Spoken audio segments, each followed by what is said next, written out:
Once upon a time, in a remote African village in the eastern hills called Ekwe, there lived a young girl named Zuri. Zuri was very different from the other villagers. She did not have the dark skin typical of the inhabitants of Ekwe and of Africa in general, but very fair skin and golden hair. Her skin was so white that the villagers called her Ona, which in their language means white lady. When she was born, the whole village was amazed, as they had never seen a girl with such white skin. At first, the villagers reacted with nervous giggles and suspicious glances, expecting that over time her skin color would darken and become more normal. However, days and weeks passed, and Zuri's skin and hair remained the same. It was not a temporary oddity, but a seemingly permanent condition, unlike anything they had ever seen before. Concern grew, especially when Zuri's father, Matsuoko, fell seriously ill and passed away a few weeks after her birth. Her father's death was largely attributed to his daughter's unusual appearance. Some villagers were convinced that Zuri was an evil spirit sent to cause harm. As Zuri grew up, she was constantly faced with a mix of shock and rejection due to her strange condition. However, her mother, Unita, loved her deeply despite her appearance and protected her from the angry murmurs of the villagers. But fate had other plans for Zuri. When she was only 12, her world fell apart. Her mother fell seriously ill and, within weeks, she died as well. Many in the village concluded that Zuri's strange appearance had caused the death of her parents. Zuri then found herself at the mercy of her stepmother, Obin, and her 3 stepsisters, Anu, Ego, and Ifai. Zuri's life was already difficult, but it became unsustainable after her mother died. Obin mistreated her, sending her to do all the household chores, going to the farm, to the river, and returning home to cook, while his own daughters did nothing. Zuri did all the work, even washing clothes for Obin and his daughters.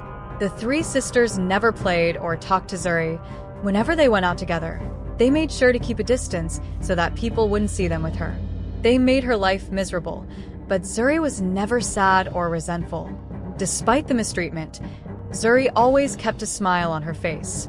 Sometimes, when the fatigue of overwork made her cry, she remembered her beloved mother's words: "The villagers may hate you for your appearance, but hatred will only breed more hatred and pain.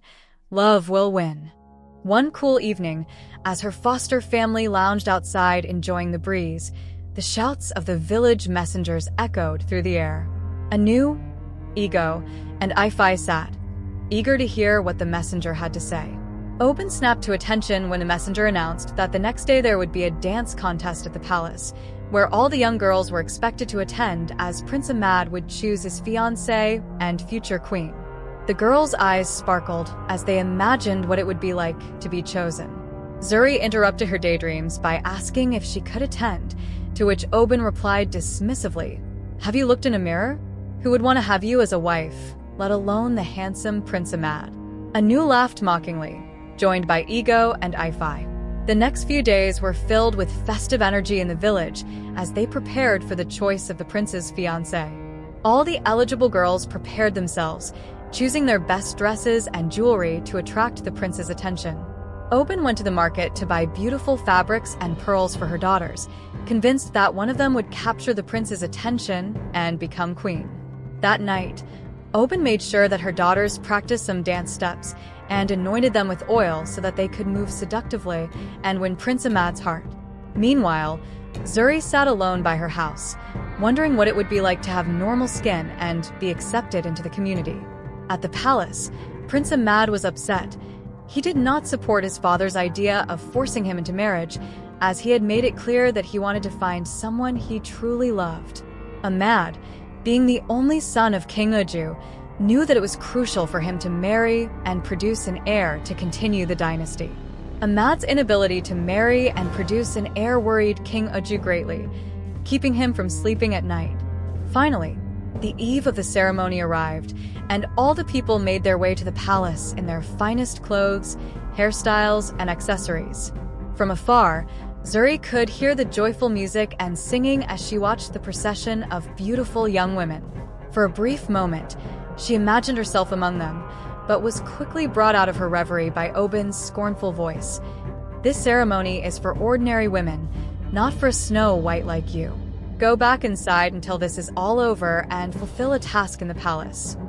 Prince Amadi and King Uju sat watching the event as the young girls began to dance energetically to the beat of the drums, smiling and moving around. Zuri, at home, cried as she heard the sounds of the drums coming from the palace, wishing to feel normal and blend in with the others. At the palace, Prince Amadi looked at the young girls parading before him, remembering a heated argument with his father. King Uju had arranged this elaborate bride selection ceremony as a desperate ploy to force his son to choose a wife. Amadi had shouted to his father that this was folly. "How am I to judge a wife's true worth by her dancing and physical beauty alone? Those qualities mean nothing without an inner glow." King Uju, enraged, replied that it was his duty as a prince to take a wife and produce sons to continue the line. Amadi objected, arguing that he should not be deprived of the dignity of following his own heart. The gentle voice of his mother, the queen, was the only one that managed to calm the tensions. "Please, this discussion does not solve anything. You do not need to settle everything tonight. Sleep, and let us leave this disagreement until we calm things down."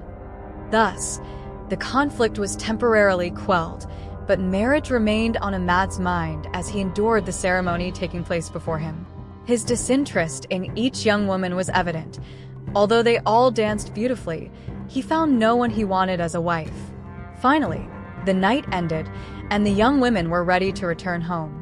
King Uju, disappointed, called the procession, announcing that the selection ceremony would continue each night. Marriage was still very much on Amadi's mind as he endured the ceremony unfolding before him.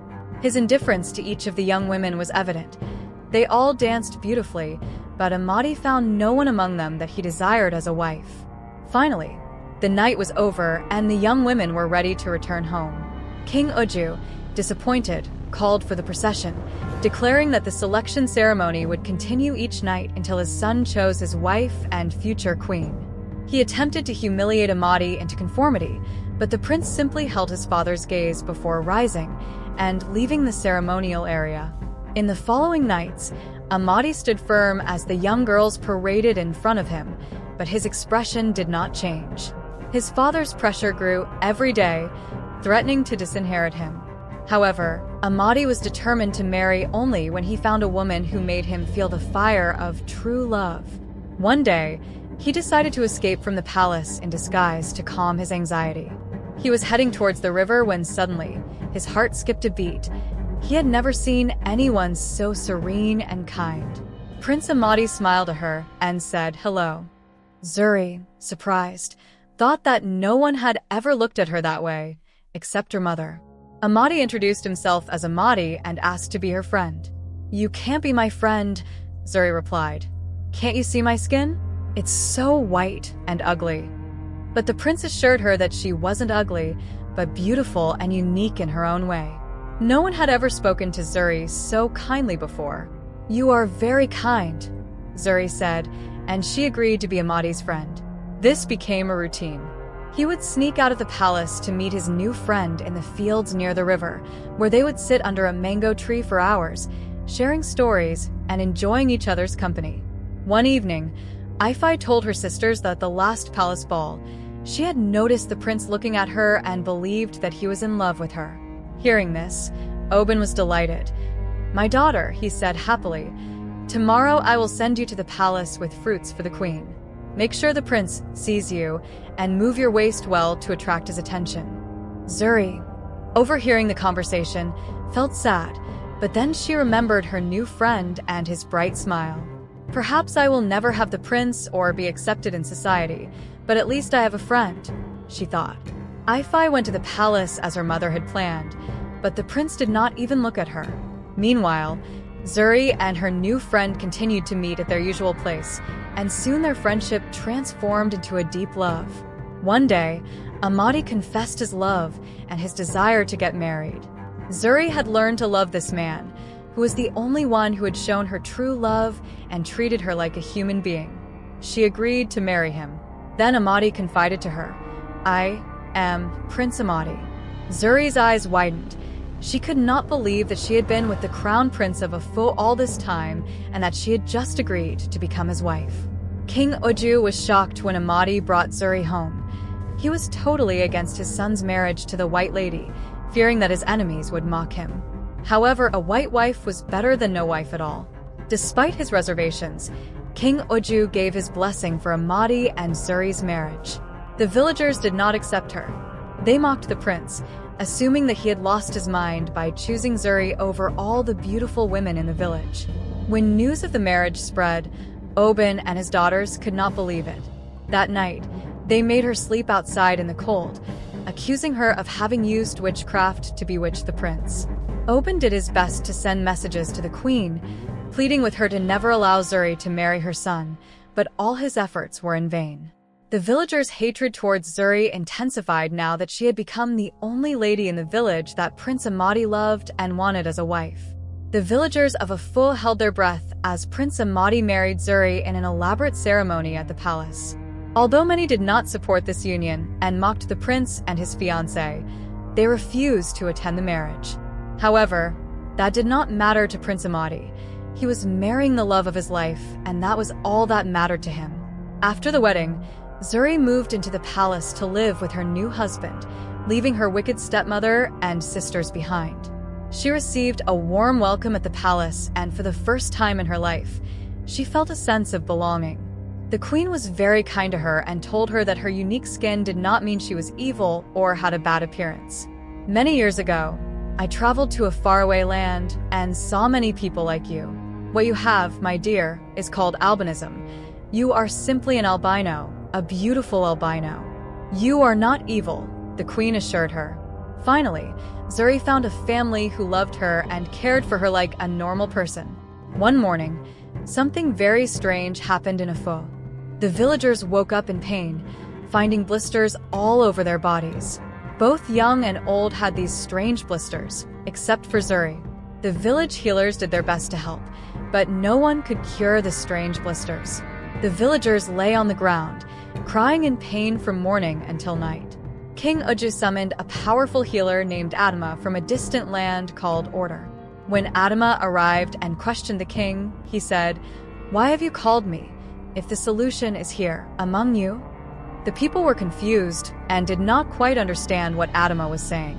This day was destined to come, and the gods have prepared you for it, sending the healer in advance. Adama continued. 21 years ago, a special girl was born, destined to save you. This girl I speak of has very fair skin, different from each of you. Her special skin contains the cure for this rare disease. The village was shocked to realize that Zuri was the person destined to save them. Following Adama's instructions, Zuri headed to the Edo River and submerged herself 3 times over 3 days. There, she found green leaves growing around the river. She collected them and applied the extract to the villager's skin, proving to be the ultimate remedy. Despite the way the villagers had treated her, Zuri still had compassion for them and was happy to have been chosen for such a special task. Thus, Zuri was able to cure the strange blisters that had afflicted the village of Afo. After this incident, everyone regretted how they had treated her all those years. They apologized and fully accepted her, not only as their future queen, but as a great healer sent by the gods to save them. Oban and his daughters also deeply regretted their actions and came to the palace to ask for forgiveness. Zuri, with a kind heart, forgave them all. Over time, she became well-versed in traditional medicine, and there was no illness she could not cure. A year later, Zuri gave birth to twin boys to Prince Amadi. The king, the prince, and all the people rejoiced, and they all lived happily ever after.